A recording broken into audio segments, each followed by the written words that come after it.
Hello everyone. आज हम अपना नया चैप्टर स्टार्ट करेंगे। ट्रायंगल्स मतलब त्रिभुज। इसके बारे में एक थोड़ी सी इंफॉर्मेशन जो हमारे सम्स को करने के लिए बहुत ज़्यादा ज़रूरी है, ये हमें याद भी रखने हैं। ये पॉइंट्स हमें अपनी कॉपी में नोट डाउन भी करने हैं सीधे इसी तरीके से, ताकि जब भी हम सम्स को करें और जब भी हम रिवीजन करें तो ये पॉइंट्स हमारे क्लियर हों। तो सबसे पहला पॉइंट है त्रिभुज। त्रिभुज तीन रेखाओं या तीन भुजाओं से घिरे हुए क्षेत्र को त्रिभुज कहते हैं। तीन रेखाओं या तीन भुजाओं ए बी, बी सी, सी ए, ये तीन भुजाएं हैं। तीन भुजाओं से घिरे हुए क्षेत्र को त्रिभुज कहते हैं। अब भुजाओं के आधार पर त्रिभुज के प्रकार। सबसे पहला है समत्रिबाहु त्रिभुज। समत्रिबाहु त्रिभुज को समबाहु त्रिभुज भी कहते हैं। अब आप ध्यान से इसको वर्ड को देखिए। समत्रि, त्रि मतलब तीन, सम मतलब समान, या समबाहु, सम मतलब समान, बाहु मतलब भुजाएं। ऐसा त्रिभुज जिसकी तीनों भुजाएं बराबर होती हैं समबाहु त्रिभुज कहलाता है। तीन भुजाएं, ये देखिए, ए बी भी 3 सेंटीमीटर, बी सी और सी ए। अगर 4 सेंटीमीटर है तो तीनों ही भुजाएं 4 सेंटीमीटर की हैं। 5 सेंटीमीटर है तो तीनों ही भुजाएं 5 सेंटीमीटर की हैं। तो समबाहु समान भुजाएं, समत्रि, त्रि मतलब तीन, और इसी के साथ समबाहु त्रिभुज के तीनों कोण भी बराबर होते हैं। इसकी तीनों भुजाएं भी बराबर होती हैं और तीनों कोण भी बराबर होते हैं, और प्रत्येक कोण 60 डिग्री का होता है। ये तीनों कोण कितने के हैं? 60 डिग्री के। तो अगर आपके पास कभी एक एक नंबर के क्वेश्चंस भी आ जाते हैं पेपर में और उनमें ये इस तरह से आपसे पूछा जाता है, तो आपको ये भी नॉलेज होनी चाहिए। और आप जो भी सम्स बनाएंगे त्रिभुज के आधार पर, उसमें ये सारी इंफॉर्मेशन बहुत ज्यादा जरूरी है, तो इन्हें अच्छे से याद भी करना है, समझना भी है। अगला है समद्विबाहु त्रिभुज। अब ये देखिए, नाम के अंदर ही छुपा है समद्वि। द्वि मतलब दो, सम मतलब समान।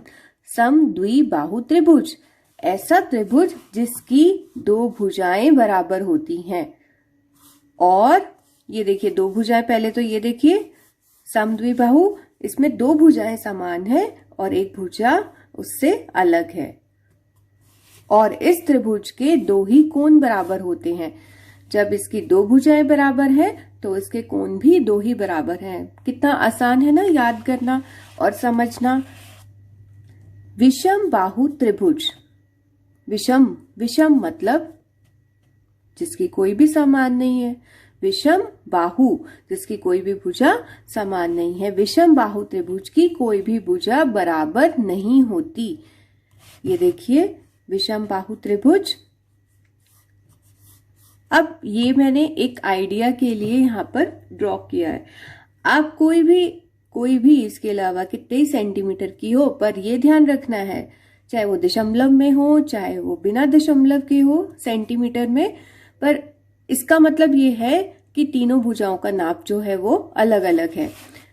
और इस त्रिभुज का कोई भी कोण बराबर नहीं होता। जब भुजाएं भी बराबर नहीं है और कोण भी बराबर नहीं है तो कौन सा त्रिभुज है? विषम बाहु त्रिभुज। इसके बाद है कोणों के आधार पर त्रिभुज के प्रकार। अब कोणों के आधार पर जब हम त्रिभुज के प्रकार देखते हैं तो सबसे पहले हम बात करते हैं समकोण त्रिभुज की। समकोण त्रिभुज, समकोण मतलब समकोण जहां शब्द आ जाए मतलब 90 डिग्री। समकोण त्रिभुज का एक कोण 90 डिग्री तथा शेष दो कोण न्यून कोण होते हैं। एक कोण 90 डिग्री और शेष दो कोण न्यून कोण होते हैं। दूसरी बात, 90 डिग्री के सामने वाली रेखा कर्ण कहलाती है। ये एक एक नंबर के क्वेश्चंस में कई बार हमारे पास आ जाते हैं, तो आपको ये पता होना चाहिए कि 90 डिग्री के सामने वाली जो भुजा है वो कर्ण कहलाती है, या समकोण त्रिभुज में सबसे बड़ी रेखा कर्ण कहलाती है। जो समकोण त्रिभुज में सबसे बड़ी रेखा होती है वो कर्ण कहलाती है। दोनों ही तरह से हम इसे लिख सकते हैं, दोनों ही बातें ठीक हैं। अगला हम चलते हैं हमारा न्यून कोण। अब देखिए न्यून कोण त्रिभुज। न्यून कोण त्रिभुज के तीनों कोण 90 डिग्री से कम के होते हैं। ये मैंने 3 अलग अलग तरह से न्यून कोण बनाकर दिखाए हैं, जिसके all 3 angles less than 90 degree हैं। तो ये देखिए, अब ये हमारा समबाहु त्रिभुज है। समत्रिबाहु मतलब हर कोण 60 डिग्री का है, तीनों कोण 60 डिग्री के हैं। ये भी हमारा न्यून कोण त्रिभुज है। ये दूसरा है समद्विबाहु त्रिभुज, इसमें 2 कोण 70 डिग्री के हैं, एक 40 डिग्री का है। तो ये भी हमारा न्यून कोण त्रिभुज है। मतलब कि सभी जो एंगल्स हैं न्यून कोण त्रिभुज के, हर कोण जो है उसमें 90 डिग्री से कम का होता है। तो अब ये वाला है, इसमें ये विषम बाहु त्रिभुज है। इसमें हर कोण अलग 60, 50 और 70 डिग्री का है। तो ये कंफ्यूज नहीं होना है कि मान लीजिए कि अलग आ गए कोण, या 2 कोण सेम आ गए, या तीनों ही सेम आ गए। तो तीनों ही तरीके के जब हम त्रिभुज देखते हैं तो वो न्यून कोण त्रिभुज ही कहलाएंगे। अगला है हमारा अधिक कोण त्रिभुज। अधिक कोण त्रिभुज में एक कोण 90 डिग्री से ज्यादा का होता है। अधिक मतलब ज्यादा, न्यून मतलब कम। तो ऐसे आपको बहुत ज्यादा रट्टा नहीं मारना है किसी भी पॉइंट को। जब हम समझ के याद करेंगे तो वो हमें लाइफ लॉन्ग याद रहेगा, और हमें क्वेश्चंस को करने में बार बार इन पॉइंट्स को नहीं देखना पड़ेगा।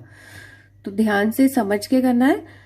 एक कोण 90 डिग्री से ज्यादा का होता है और शेष 2 कोण न्यून कोण होते हैं। न्यून कोण मतलब कम, 90 डिग्री से कम, और अधिक कोण में एक कोण 90 डिग्री से ज्यादा। तो अब ये देखिए, ये भी मैंने 2 तरह से बनाए हैं, जिसके अंदर आपका यहाँ पर आधार में भी मतलब जो कोण है वो 110 डिग्री का है। ये एक अधिक कोण हो गया जो 90 डिग्री से ज्यादा का है। बाकी जो 2 कोण है वो कह रहा है न्यून कोण होते हैं, तो ये न्यून कोण है। ये आपके समझने के लिए है कि अधिक कोण त्रिभुज कैसे अगर ड्रॉ करें तो किस तरीके का दिखाई देता है। और एंगल्स कोई भी हो सकते हैं, ये एंगल्स मैंने अपने आइडिया से लिए हैं। इस त्रिभुज में ये देखिए, ऊपर वाला जो शीर्ष कोण है वो 130 डिग्री का है, 25-25। ये किस तरीके से कैलकुलेट होता है, कैसे निकालते हैं कि अगर ये इतना है तो बाकी ऐसे होंगे? क्योंकि हमें ये बात पता है कि त्रिभुज के तीनों कोणों का योग 180 डिग्री होता है। तो ये हमें पता होने की वजह से ये हमें क्लियर है। तो 180 से ज्यादा तो टोटल हो ही नहीं सकता एंगल्स का। तो अगर आपको बाकी के 2 कोण, एक कोण पता है, तो बाकी जो 2 कोण है उनका जो जोड़ है वो, जो हम एक कोण को 180 में से घटा देते हैं तो वो बाकी 2 कोणों का जोड़ आ जाता है। तो ये इस तरीके से जब भी आप यहाँ किसी भी ट्रायंगल के सभी कोणों का जब अलग अलग ऐसे योग करके देखेंगे तो वो 180 ही होगा। ये इस तरीके से आपके सामने यहाँ मेंशन किए गए हैं। लास्ट पॉइंट है इसमें, त्रिभुज की तीनों भुजाओं का जोड़ यदि एक ही रेखा में दिया जाए तो उसे परिमाप, घेरा, परिमिति कहते हैं। ये 1 नंबर के सवाल के लिए भी बहुत इंपॉर्टेंट है कि ऐसे क्वेश्चन आ जाए अगर आपको कि त्रिभुज की तीनों भुजाओं का जोड़ यदि एक ही रेखा में दिया जाए तो उसे क्या कहते हैं? तो इसका आंसर है परिमाप, घेरा या परिमिति। ये हमारे किसी एक सवाल में भी इसका यूज होगा। तो जब हम करेंगे तो इस पॉइंट को मैं आपको तब एक बार फिर रिपीट करूंगी। Thank you so much.